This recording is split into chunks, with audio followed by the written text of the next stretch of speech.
Hey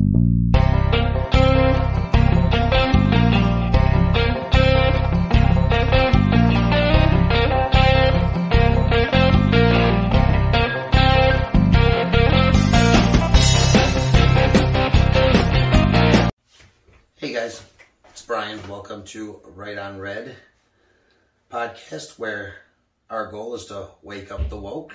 This is episode number 3. And in this episode, we're going to have a few different segments. Start out with our normal talking segment. Discuss what some topics that are hot right now, some issues that are going on nationally and locally.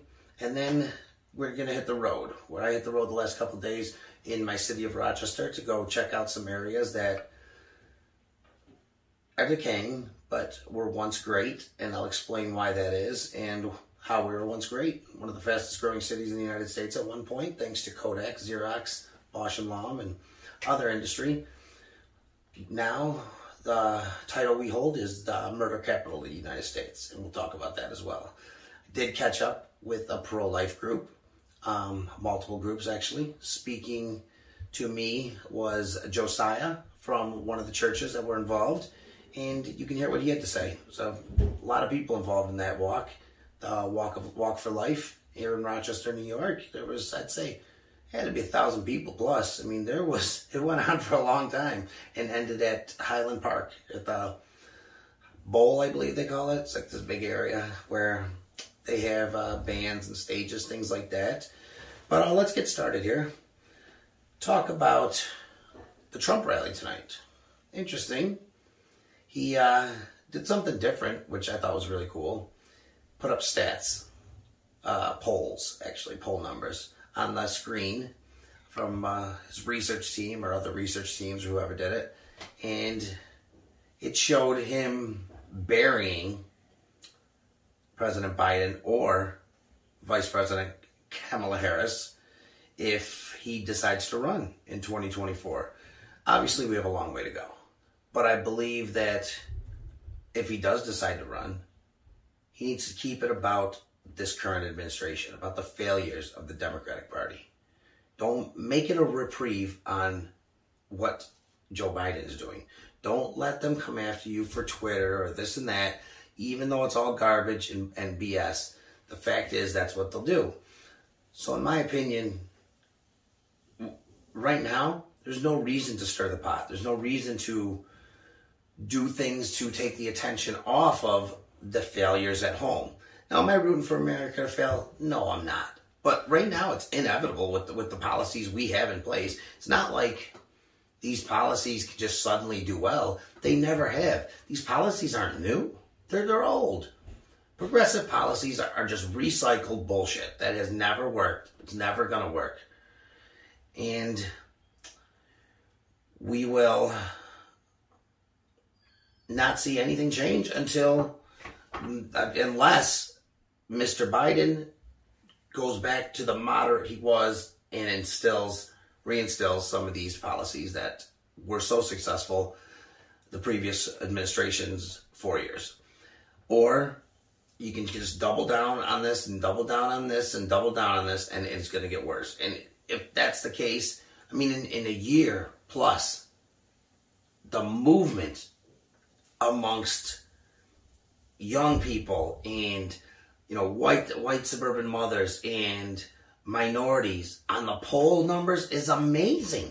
I mean, I've never seen anything like it in that short of a time. It's crazy. I mean, there's terror in the minds of the Democratic Party right now, and rightfully so, because the ones that are actually have a head and, you know, have a brain in their head, which means the ones that aren't in the far left progressives party wing of the party, they're terrified because they know right now that it's doomsday for them if and not just for this election, for many more to come, if they lose Black Latino voters, because they have not been able to win an election in 40 plus years without the Black and Latino vote. And what we're seeing is, I mean, there's a lot of times, a lot of states that Latinos are going to go totally for the Republican. I mean, we're talking over 50% of the votes for the Republican. And then the black vote for Trump doubled from 2016 to 2020. You know, the racist president was able to double his black vote. Can you believe that?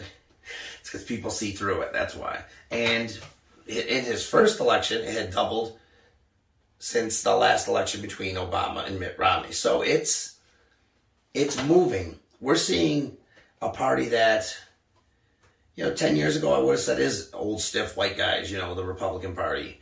But what we're seeing today is amazing.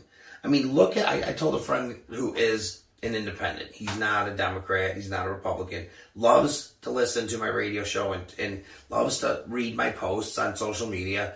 And he fires back to me. Sometimes he has the same opinion. Sometimes it differs a little. Other times it's different.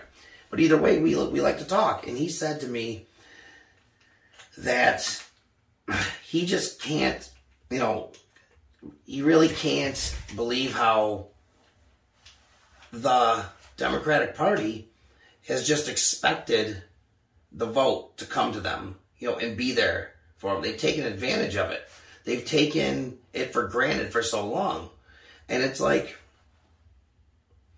in order to, if you're a business, in order to keep your customers happy, you have to deliver on your services, on your product. You have to deliver the product.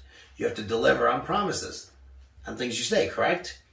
Well, the Democrats have taken black voters, especially for advantage, granted for so long, taking advantage of them by, when it gets close to an election, yelling that Republicans are racist, and then, you need our help, and they get the vote. And then they do nothing. So like I was just going to say, I was telling my friend, I said, we're not the party of old stiff white guys anymore. You got to see the amount of minority and women that are running throughout the country as Republicans. It's insanity. It's unbelievable. And it's such a great thing to see, because so many people have just walked away from the left that, we're just taken for granted as always going to be a lifelong Democrat.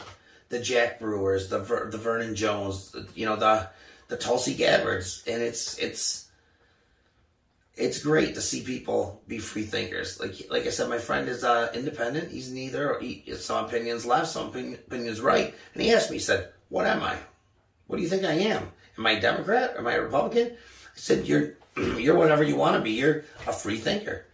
I said, the people that seem to be the most intelligent, and the ones in the government that seem to come up with the best policies and policy ideas are the ones that are free thinkers, because when it comes to writing legislative policy, bipartisan policy is written to last. It's meant to last. It's going to last.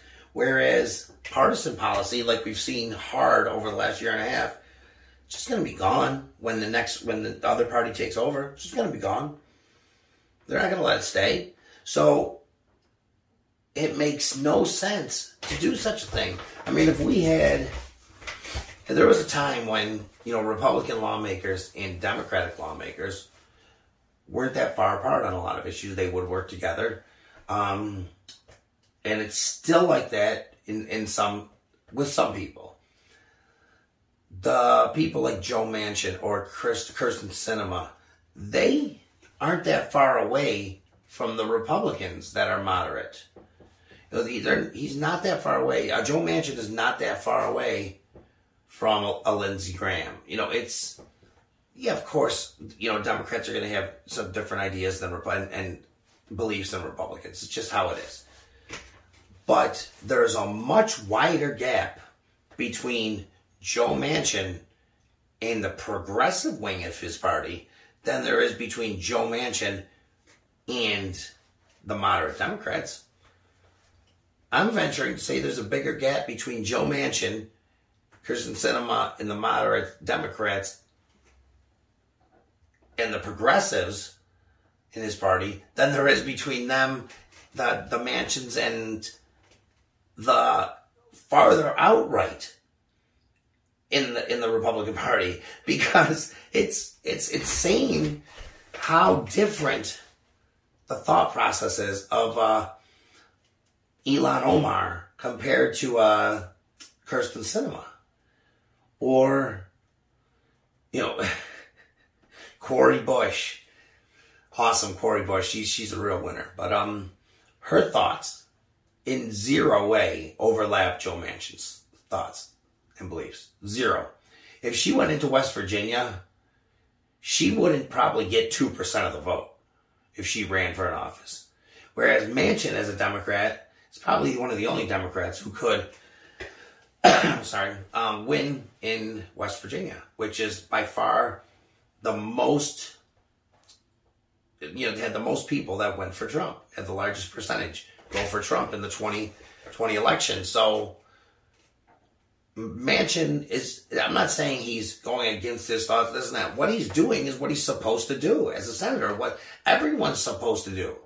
You're supposed to represent the people, your constituents, the people of your state, of your congressional district, of your town, of whatever you are, depending on what position you hold. But he's a senator. He represents the people of his state, what they want.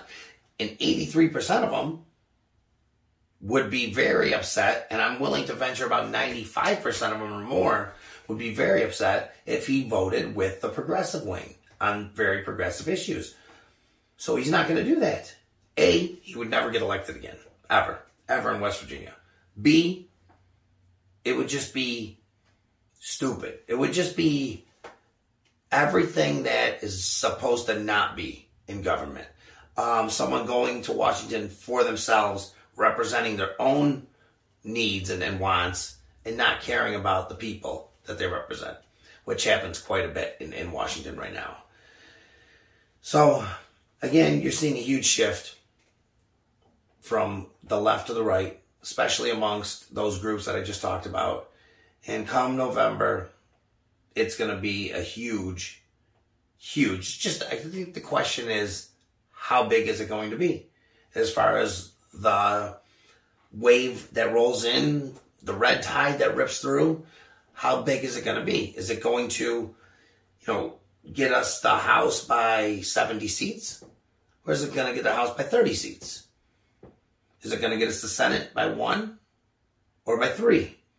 It's a much harder thing to flip when you're that close to the Senate, especially when you have, not nearly as many seats up for grabs as the Democrats. But in the same sense, there's only a few toss-ups. And those toss-ups very, very likely will go Republican. Talking Mark Kelly in Arizona, who people have not been happy with. And Raphael Warnock in Georgia, people have not been happy with. No, those two, you might say, wait a minute, they ran last time, 2 years ago. Why are they running again? Because both of them were in an election that was within an election. So it was their terms had already gone 4 years. The person who was holding the seat left. The president had put someone in there, whoever put someone in there to fill that seat until he was done, until the next election. But then they had to have a special election to fill those for the remaining 2 years of the term. Kind of confusing, but you can look it up.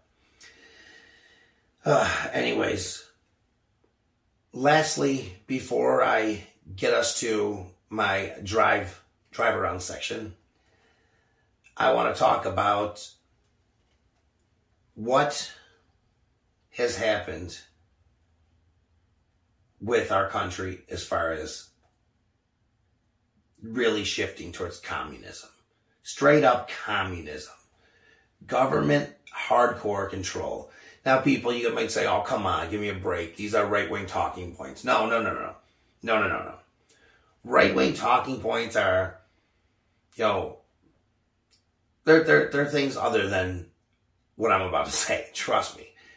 Because when I tell you that our country, our beautiful republic, our democratic republic, that has so, for years, put an importance on how we have our Bill of Rights and our Constitution, and how our freedom of speech is like no other country's.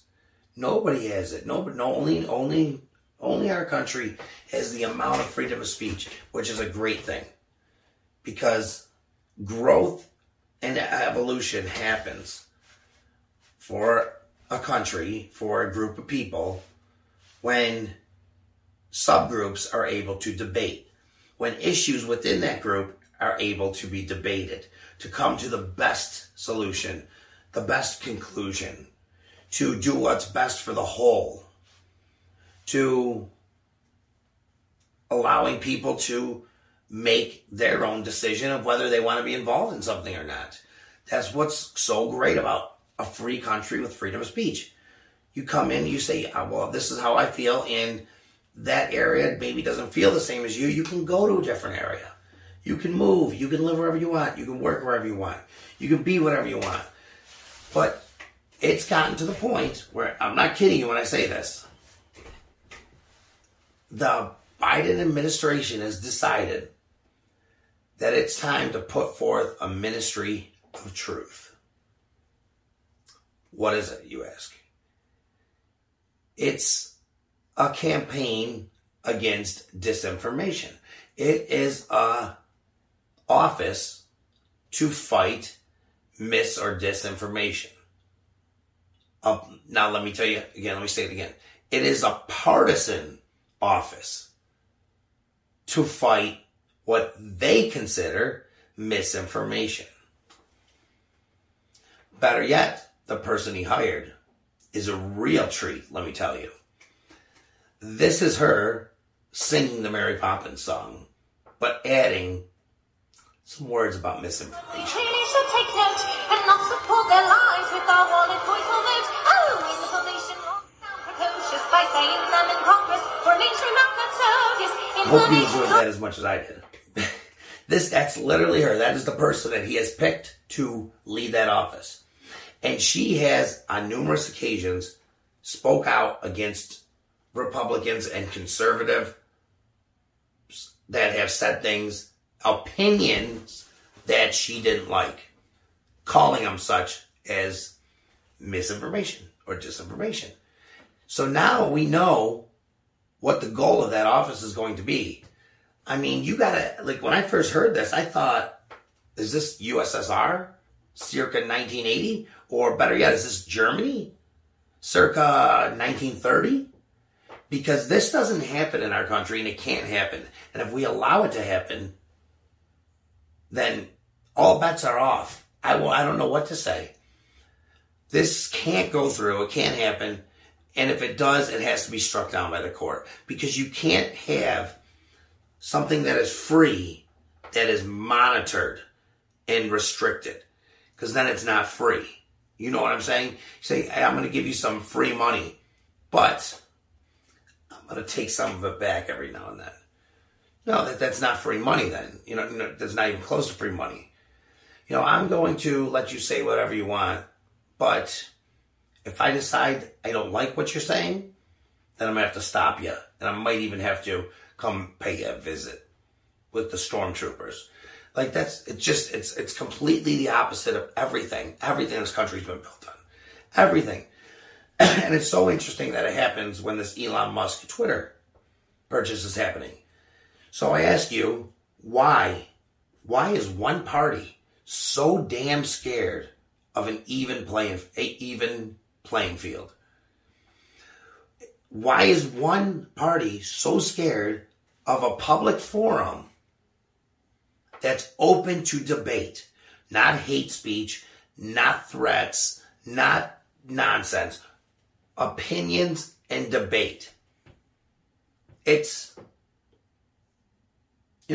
one thing if that office was made at some other time to take down terror threats or hate speech that was blatantly hate speech, or things like that. Things that were lied about. Oh, Seattle's under attack. No, it's not under attack. Take that off.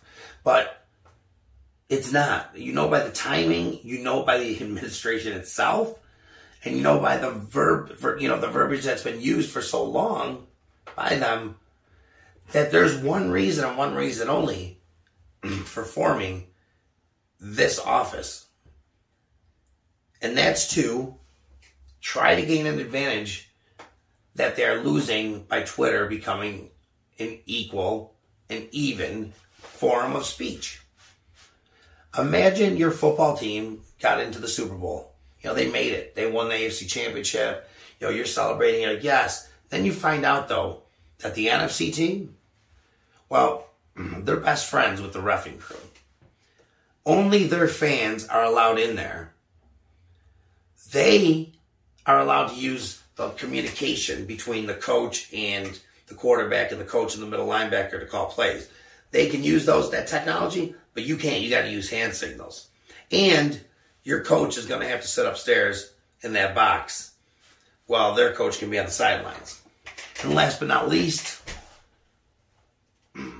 they get to play with 12 people and you play with 11. None of that would be fair, right? It's just obvious. It just wouldn't be fair. And that's what we saw leading up to the 2020 election and before. That's literally how unfair it was. So yeah, well, people may say, well, there was no fraud, no this. What? That's not what I'm talking about. Whether it was or wasn't, it doesn't matter. The point is, it was an unfair playing ground. You had the Hunter Biden laptop, things like that were just suppressed, that were, again, called misinformation. That wasn't misinformation. It wasn't.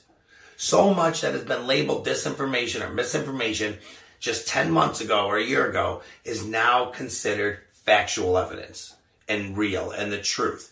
So how can you so quickly label something, go after something, when you're calling an opinion misinformation?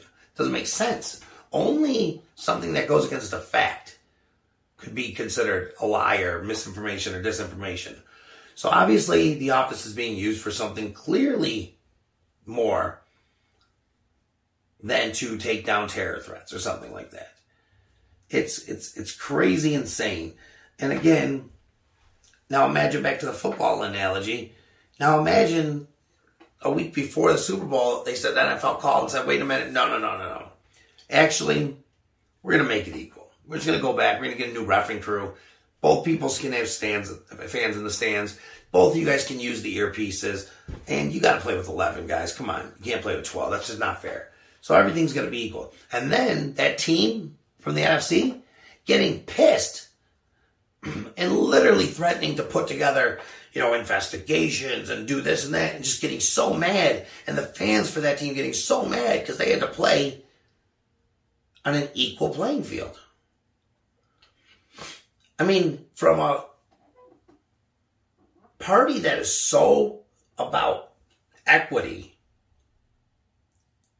they would literally leave a Republican in the street to die before helping them. That's how hateful the progressives are. You're talking about people who wore masks and got vaccinated, and then if their neighbor didn't wear masks or get vaccinated and they got COVID, they sat in their house. So many of these evil progressives sat in their house saying, I hope he dies. Serve him right. I hope he dies. I hope he dies. I hope he dies. It's disgusting. It's disgusting. And their thought process is that of a teenager, especially economically. But anyways, all over. And to be mad that somebody literally wants to open up Twitter to be a free speech forum where debate can happen and reality can be talked about and opinions can be formed and spoke by each side or multiple sides. And it's not limited to one opinion. Right? It's crazy. But we'll talk more about that because I want to find out more about that at the next, before my next actually video extra, which will be airing soon anyways. But again, at the end of the show, I'll repeat it, but you can always find me on every platform, basically, Spotify, iHeartRadio. I go through Spreaker, so if you want to find me on Spreaker, it's probably the easiest. You can view my profile and all that good stuff. You can also find the video version, not the video version of this, but clips from this and video extra, which is different topics not talked about on the audio podcast throughout the week that I will air either 1 or 2 times a week on YouTube. There'll be new episodes. There's a couple up right now, actually, on my YouTube channel, Right on Red Podcast, so you can find me there. You can find me on my Twitter page, Right on Red 13, and my Facebook page, at Right on Red Podcast. And, of course, you can always find me right here every week on this podcast. And if you're in Rochester, or if you're a friend of mine on Facebook, my radio show every Monday, The Divide at 3 o'clock, where we expose media lies and corruption and dig deep in some of the other local topics and national topics. Thanks, guys, for tuning in. So what's up, guys? I'm just driving around here after work on a Friday. Decided to stop at the Veterans Memorial Park here in Henrietta, a beautiful park. Reminds me of playing softball and baseball in my younger years, and reminds me of being a kid on the playground doing stuff like that. And it made me think a little bit about how every open field in that park and every open field in my neighborhood, which is across the street, was filled with kids playing sports or running around doing something. When I was younger, we're talking all the way till the mid-90s at least. And these kids, we would have kids in our neighborhood have a home field by their house, and I'd have a home field by my house, and we'd get teams, we'd play each other. We're talking every single spring, summer, fall day that wasn't raining or unable to go out. It was like you came home from school, you changed, and you played sports somewhere. And I'm not saying everyone's an athlete, but the fact is, everyone needs socialization. Everyone needs to socialize. And when I see children now walking around, whether it's a 10-year-old or a 16-year-old, even when they're walking in groups of 2 or more, they literally have their head down. Both of them, if there's 2 of them. All of them, if there's more. They have their head down at this weird position like this because they're looking at their phone while they're walking, while they're hanging out together. I saw a group of kids in the mall the other day, about 7 of them, hanging out, and they all were sitting in this area by the coffee shop. And they were together, and they're all sitting there. Not one word did I hear. Every one of them was looking down at their phone and doing something. And not to mention they all had masks on, so they might as well have slapped a vote for Biden. I voted for Biden sticker on their shoulder. But either way, the point is, things we talked about in my last video special, I talked about access to opportunity and how people in urban poor communities don't have, or they do have it. They do have access to opportunity. It's just harder to access for themselves because there's so much interference. So in the same sense, when you're taking kids away from each other and socializing, communicating, and when you're telling them, in sports, winning doesn't matter, losing doesn't matter, competition doesn't matter, we're not going to give trophies, we're not going to give ribbons, everybody gets the same ribbon here. Competition builds character. And people find out in school what you're good at. Are you a science person? Are you a math person? Are you, a student government? Or are you an athlete here? Are you a hockey player? Which I'm not. Are you a football player? Are you a baseball player? A wrestler? Whatever. You grow. That's your time to grow into something. And then college, going away to college is like the trial of that. You've been on your own first. Now you're going to be on your own, semi on your own. And to think about what's going on with kids today, I feel like they're going to get to a point where in their life they have to communicate with whether it's their boss or whether it's, just a situation where communication, interpersonal communication is necessary. And what we're going to see is this younger generation unable to do that. And I heard somewhere that this college was getting applications with people spelling you with a U. like they do in text messages, or LOLs and things like that. Just text message stuff or Twitter stuff. And he would throw, the admissions officer who was collecting them would throw them away every time he saw that. Boom, boom, boom. I mean, you think it's common sense, because if you're more towards my age, like around 40, said around 40, but it's not common sense.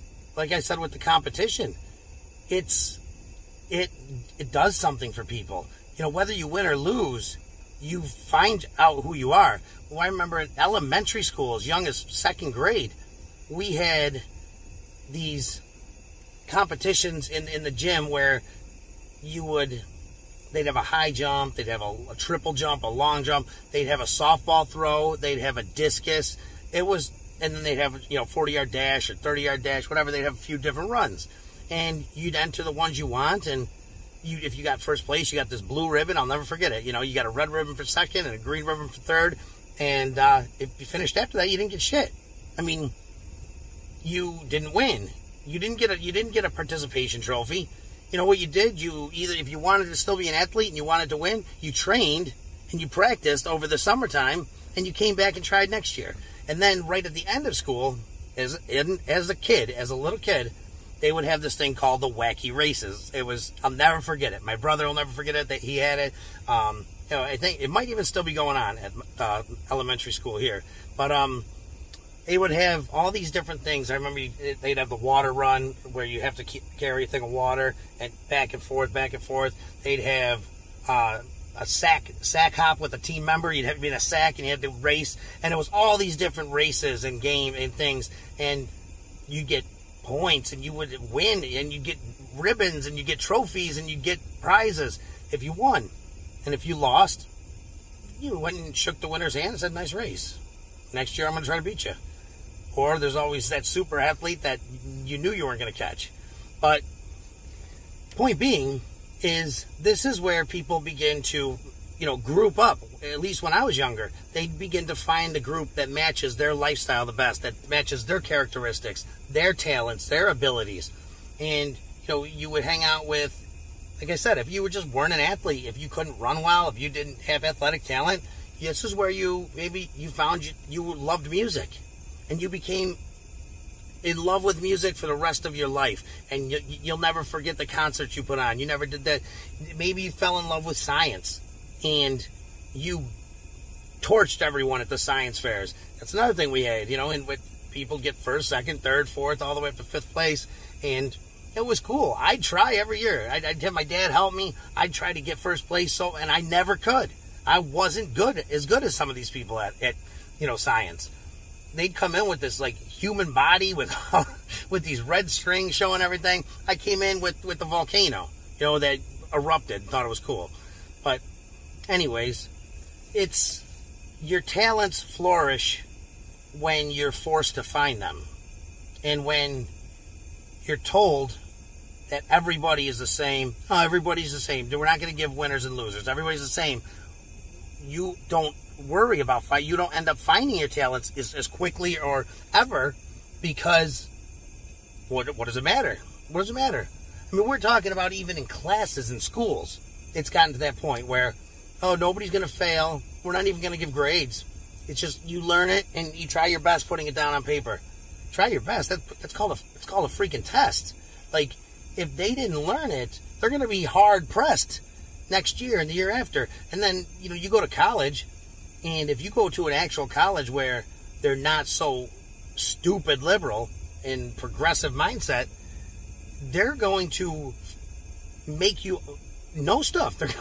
They're going to grade you. And if you fail, there's nobody there to hold your hand and, rub your back and pour lotion on your forehead and whatever they do. They're going to say, sorry, buddy, you failed out of school. You just wasted $12,000 or whatever you spend on it. My nephew's going away to college next year. And this kid's an amazing kid. Conservative for sure, which is awesome. So is my younger nephew, by the way. But, they were raised with morals and values, respect. They were raised to, always respect everyone's opinion. And that debate is great. And I have a little thing about that too soon. But that debate is what this country was built on. And we evolve as people. We do something wrong, we know, we admit it, we find out what to do right, and we don't make the same mistake again. There's winners, there's losers, and he's a very competitive kid. Right now he's on the golf team, and he's taking it so serious. He's working so hard at it. And my younger nephew is amazing. I mean, the kid knows more about science and outer space and the galaxy and the universe than I do, for sure. He's amazing. The conversation I had with him last time he was over blew my mind. But they're raised that everybody has God-given rights. And my brother, as you saw in the video 2 times ago that I posted, he owns multiple guns. He's very safe with them. He has them locked up. He has his ammunition locked up.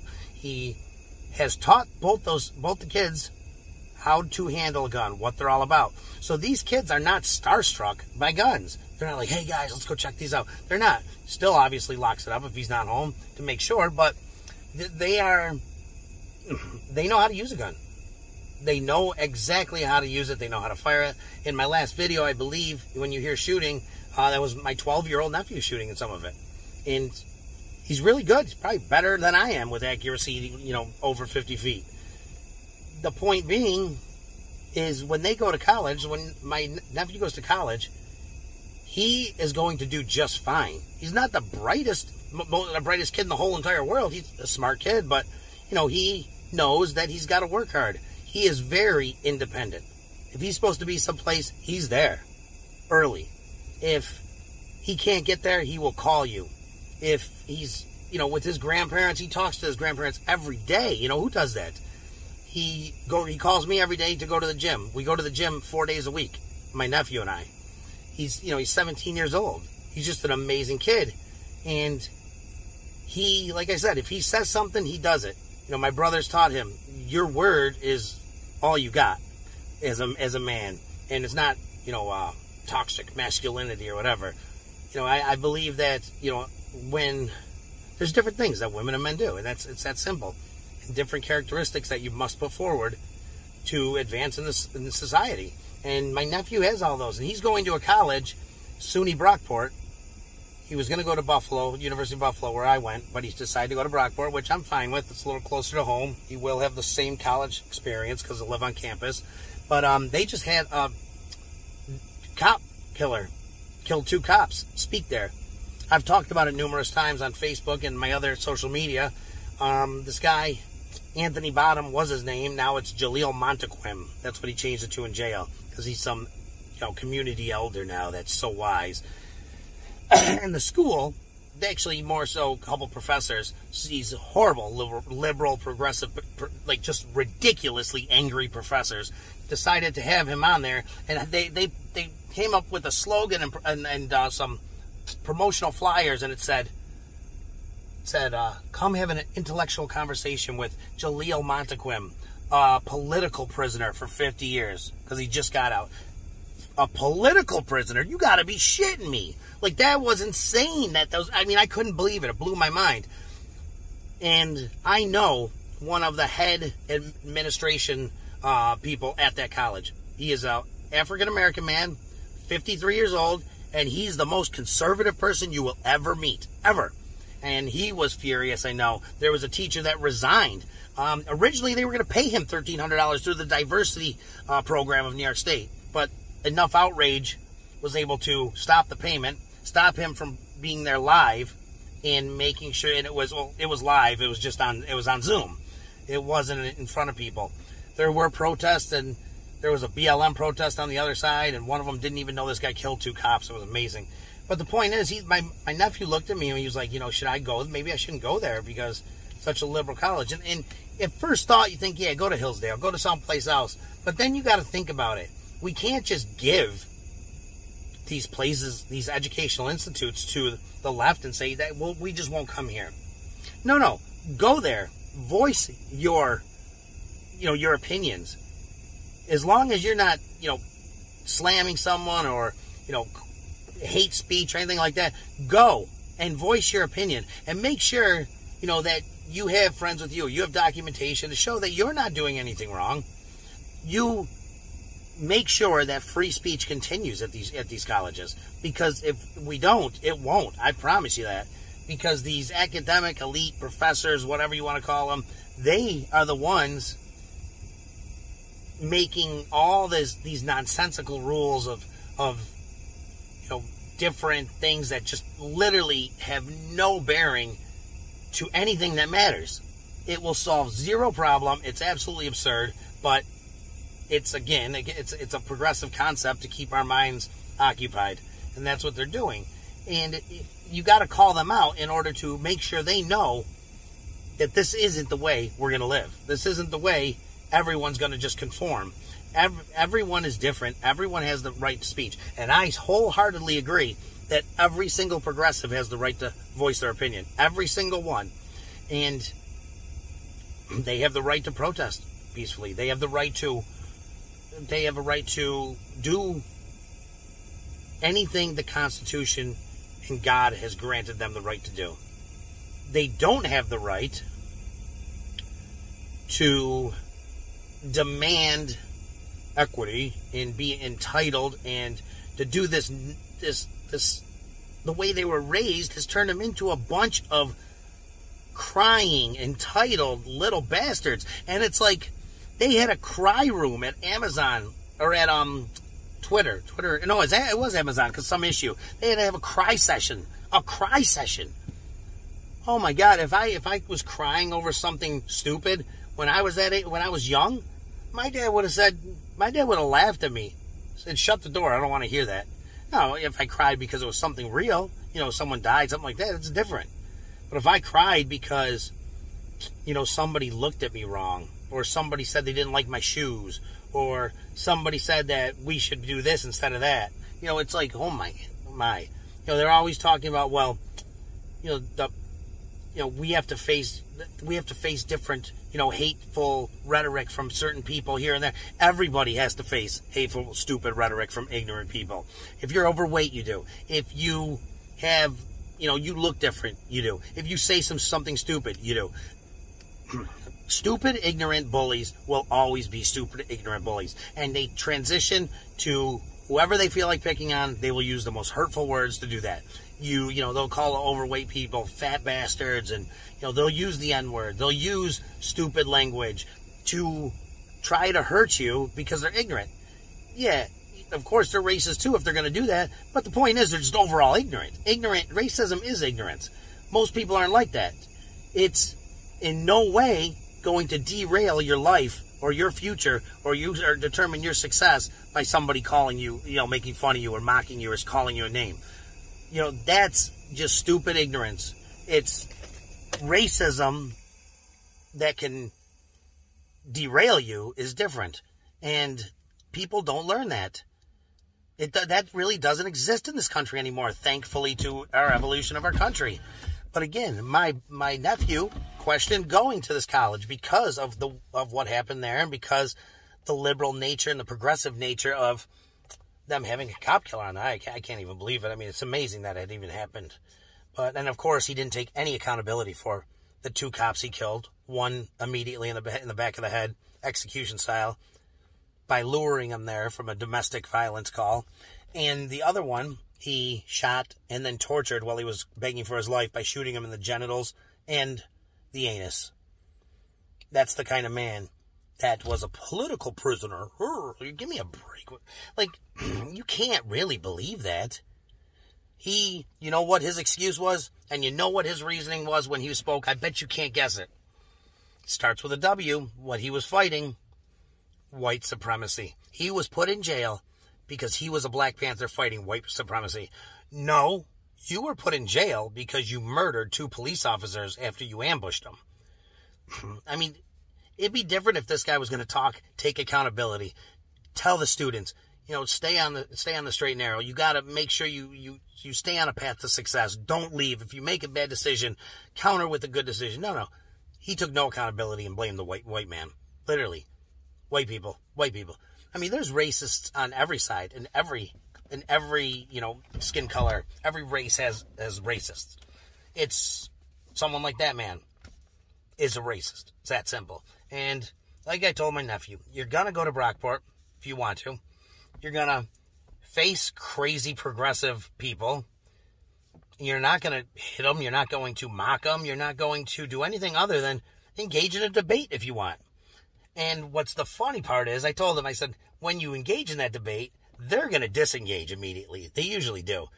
And resort to calling you a racist or, just some crazy, or you're just a white man, blah, blah, blah, bullshit. Just shit. Because shit they always fall on because they can't debate. Think about it. When you engage a progressive, they immediately fall back on you're racist. Instead, look at Joy Reid. Joy Reid, she has like 4 segments, right, in her show each night, and all 4 segments should be labeled racism, the white man, white supremacy. It's because everything that it comes down to, when she doesn't have a true reason, or when she wants to take the reason and flip it from what it is, because she wants a liberal narrative on it, racism. It comes from white supremacy. Elon Musk is going to, he's trying to put the apartheid down in South Africa here. But no, he's not, you dumb shit. I mean, she's the most race-baiting idiot I've ever seen in my life, and just a straight moron. But, so yeah. So that's kind of my advice for the day is, instead of, laughing behind their backs or just ignoring them or mocking them or trying to avoid them, when you get into a place that is liberal, that is an area where people are, pushing their thoughts and their opinions, don't be afraid to push back. I mean, you can document it, like I said, if you're worried, or you can have friends there too. But when you push back and people hear your point, so if you're arguing with one progressive and there's 30 progressives there, and you guys actually engage in a debate, you might actually reach some of those 30 progressives, because we're seeing every day all over people that are switching from progressive to moderate to all the way over. Tulsi Gabbard, for example, all the way over to conservative. Elon Musk put up a meme yesterday or the day before of showing him with his fellow liberal and then conservative way over here, and then a dot in the middle. The next one was him with his fellow liberal running left, but he was still on the left side of the dot, and the progressive, and then a conservative. And the last one, it showed someone, and he was labeled the progressive woke, and then it was the dot, and he was on the red side of the dot, now slightly, and then and then a conservative saying LOL. It was funny, because with that one shot, with that one meme, he lit up an entire half of this country. Maybe not half, but as believe it or not, they might be loud. The progressive wing of the party is still the minority of that party. Believe it or not. They're just very loud, and they're scary. They scare everyone into shutting up. Unless you're Joe Manchin. But, anyways, so by him doing that, he essentially announced he's a conservative now. Slight conservative. He was, he's right of middle. That's what he said. That's literally what the picture showed. I am right of middle. And with that, people went crazy. Well, this and that. I remember my nephew saying, is Elon Musk a conservative? And I said, I don't know. But I respect his opinions. I respect what he says. And I like that he's for free, open speech and debate. That's all that mattered. Like I said, I believe every progressive person, no matter how crazy they are, unless they're going to commit violence, has a right to assemble and a right to, say their opinion, even if they want to yell it and be annoying. They have a right to do that. But we as conservatives have a right to fire back. We have a right to assemble also, and to show facts and evidence and data. Because the bottom line is, there's a reason they don't want free speech and they don't want an open platform. There's a reason that this administration literally is trying to open an office under the Department of Homeland Security called the Misinformation Office of Misinformation or whatever. And they already tagged some crazy liberal lady to run it. Now, when you control all 3 areas of legislation in Washington, you can't build a new office about speech, limiting speech, and expect it to be nonpartisan. I mean, this is going to be partisan as hell. This lady's going to hire, literally put out on TikTok a song and dance of her singing Mary Poppins, but for the virus and masking up and being safe and this and that. And it's insane. Literally insane. She's insane.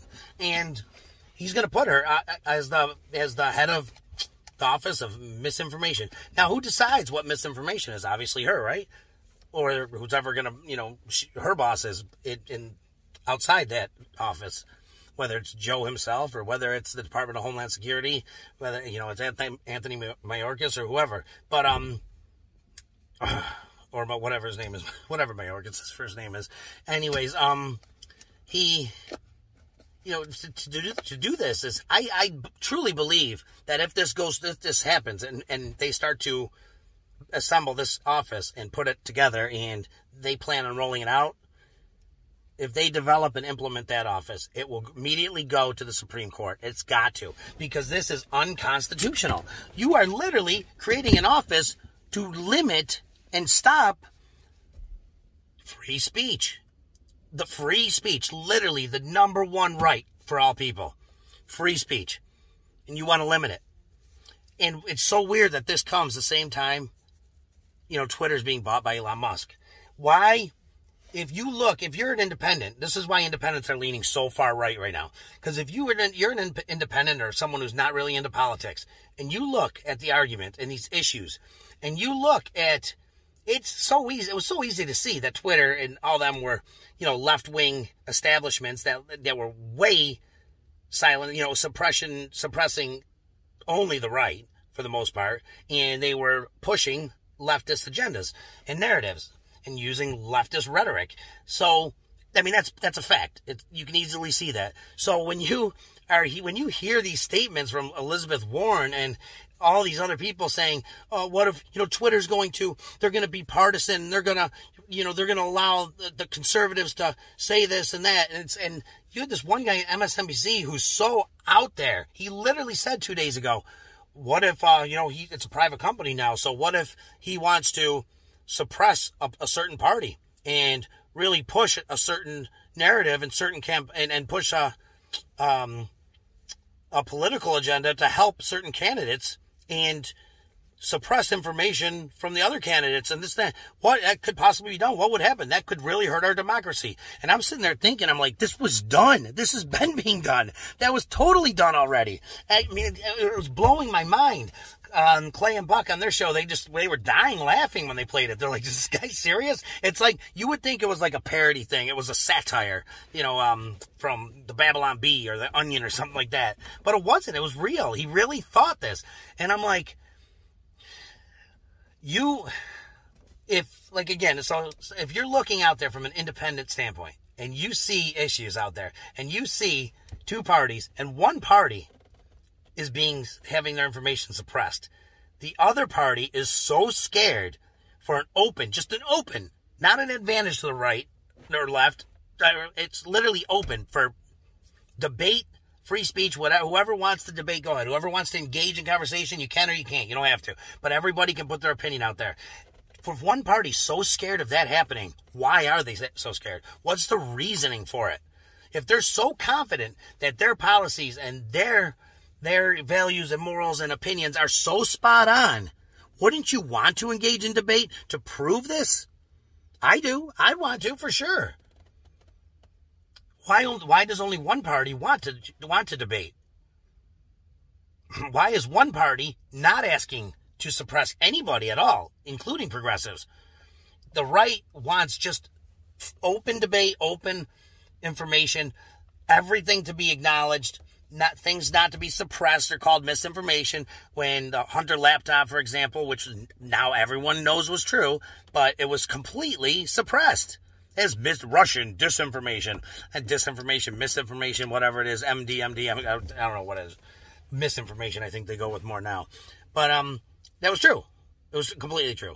There were things during COVID there's things over the last year so many times on so many issues that were flagged or tagged or pulled down as disinformation and were labeled by the liberal media as disinformation, that just weeks later or months later were factual. Were evidence-based facts. So that's why they don't use lies. They use disinformation and misinformation, because they know it's not a lie. It's propaganda. No, it's not. The left is the king of propaganda, and that's the bottom line. So in order to, now with a fair playing field on Twitter, we can go there and we can open up and have debate. But like I told my nephew, you have to have it in public. You have to have it at schools especially. You have to have it. Now, I'm not talking about when you're in the middle of lunch, just boom. But I'm talking about when you see an issue being brought to the attention of the public by a group of progressives standing there saying this, and it's a lie, it's a false narrative. Get in there with them, talk to them, debate them, maybe turn some minds, do it. So today I ask everybody to engage with people, whether they're progressive or whether they're on the fence somewhere. Your engagement with communicating with them, with giving them information, honest information that are evidence-based, that are facts, that's, from the data, might be the bit of information that gets them to take that step over, that gets them to vote a different way. Explain what's going on in detail. Write it down when you see something, jot it down. And then when it comes to mind, debate it. If you see a post on Twitter or Facebook or whatever that is garbage, say, I don't want to get into that argument. You don't have to. Just post one time. Post the facts and the data. Boom. There you go. This is the truth. I mean, if some of you don't want to, don't do it. But I'm telling you right now, it does make a difference. I've had people say that because of what I've said, that they have decided they've ended up thinking differently and moving to the right. So today I ask you guys to do the same. Either a little bit or a lot of it or whatever. But conservatives need to fight back with our voices and with facts. Thanks, guys. So, taking you on the road with me a little bit here. I'm driving through my town that I live in, which is a suburb of Rochester, Henrietta, New York. That's a middle-class suburb. I was raised here. Then I went to school in Buffalo for college, University of Buffalo. Came back here after. I've done a few things. We owned a restaurant and bar, my family, for 16 years. And 5 years I did medical device sales, which is a great job. And then I left there to open up my own bar by myself in one of the other suburbs. It didn't last that long. It didn't last as long as I would have liked it. But I work now with my father and brother. And, of course, we're doing this and trying to get a nonprofit off the ground. But anyways, my point being is that I got to drive through my town of Henrietta, which has always been a safe middle-class suburb, with something like this, which is a pepper spray gun on my front seat. Because there's been people actually killed, not just carjacked, but killed by groups of kids in the suburbs and rural areas carjacking cars. I mean, are you kidding me? We know that the city of Rochester has become the crime capital of the United States. #1 murder rate in the United States, by far, too. It's not even close. 80 murders, record number, of course, for us, in a city with 200,000 people. Play that out to Austin, say, who's got 1 million people. And they actually broke a record, too, with 84 murders. Austin. And they're going crazy. We got so many murders, 84. They have 1 million people. So if we 5 times 200,000 is 1 million, so 5 times 80, 400 murders. I mean, that rate is unsustainable. It dwarfs the murder rate of Chicago, St. Louis, San Francisco, LA, New York. So obviously, when crime is that bad, and violent crime especially, it's going to spill out into the suburbs, and that's what it's done. Henrietta has areas that do border the city. It's a 10-minute ride to any suburb, basically, from the city of Rochester. So it's not hard to get here. There's bus routes that go all over. And I'm not saying everyone committing crime is from the city, but it's turning out that the majority of the people that are doing the carjackings and committing crimes in the suburbs have been from the city. There's been jewelry stores that there was a bunch of them that were hit a few months back There was 2 men going in, trying on some expensive jewelry and then running. And they had a third man had a car waiting. They were apprehended finally, thank God. The one guy's name, it's great, was Cashmere Coates. That's his real name. They released it. Cashmere Coates. I mean, that's awesome. That's a great name. You could have done something with that name instead, decided to be a criminal. But Cashmere Coates, that could have been, it sounds like it sounds like a cashmere coat, but it sounds like something you could do a great Instagram or TikTok account with, or just use it to some advantage other than stealing jewelry. Because now his name is Inmate Coates. Convict Coates, whatever you want to call it. So, anyways, I just wanted to make that point about the suburbs. I mean, it's like I said, it's a middle-class town. And the other thing I wanted to say is growing up, I grew up in the 90s, late 90s. I graduated in 96, mid-90s. Went to college up until 2001. Racism was not portrayed as harshly and as largely as it is now. Now, I know a lot of issues are bigger because of social media and access to information, but the fact of the matter is, we didn't think about black and white in high school. I had so many friends that were every nationality. I had Asian friends, Latino friends, black friends, white friends. It didn't matter. It just, we were from the same economic class, the same geographical area, so we all turn out pretty much the same as far as financially or professionally. Some did better, some did worse, but on average, it shows that it's not the color of your skin, the way you turn out, on average. Anybody can be the, wild card, but on average, it's your access to opportunity, your access to education, your access to just,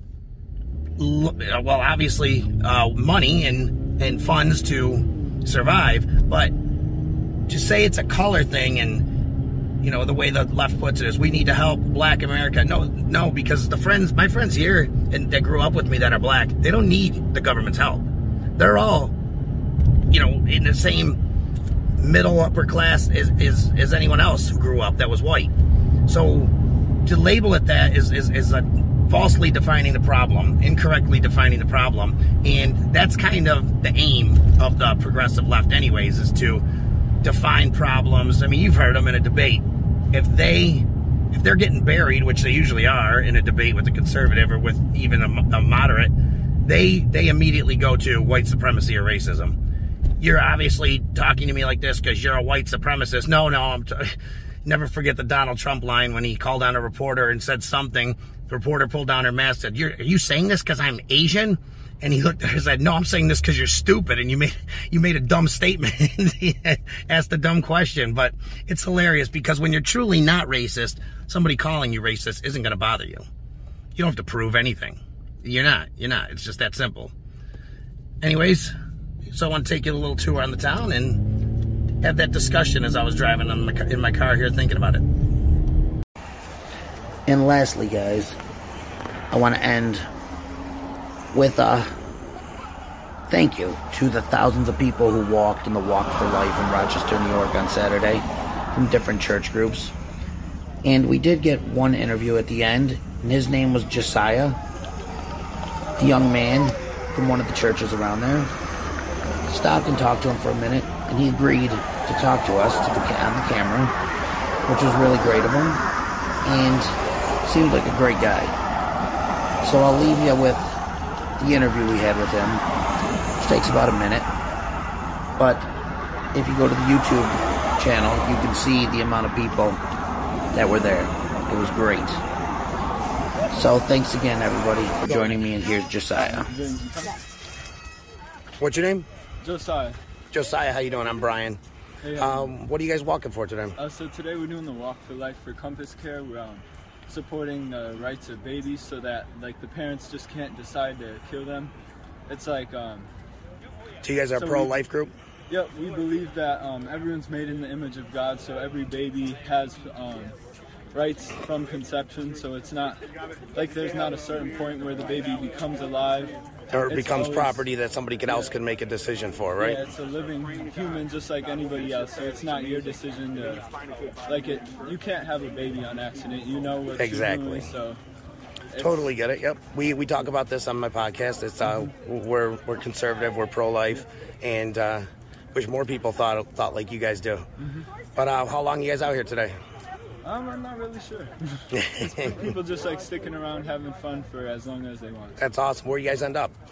We're gonna end up at the Highland Park Bowl. They got like some snacks and stuff out there, some activities. Perfect. We'll have to come see you, and you guys got a heck of a crowd, that's for Yeah, sure. we got a lot of people. It's good to see. That's great to see this. Thank you very much. For all the churches, yeah. Thank you. And what's the church again? It's pretty much just a bunch of churches from the From- area. We're from Faith Bible. Perfect. And your name again? Josiah. And you're from Rochester? Yep. Perfect. Thanks.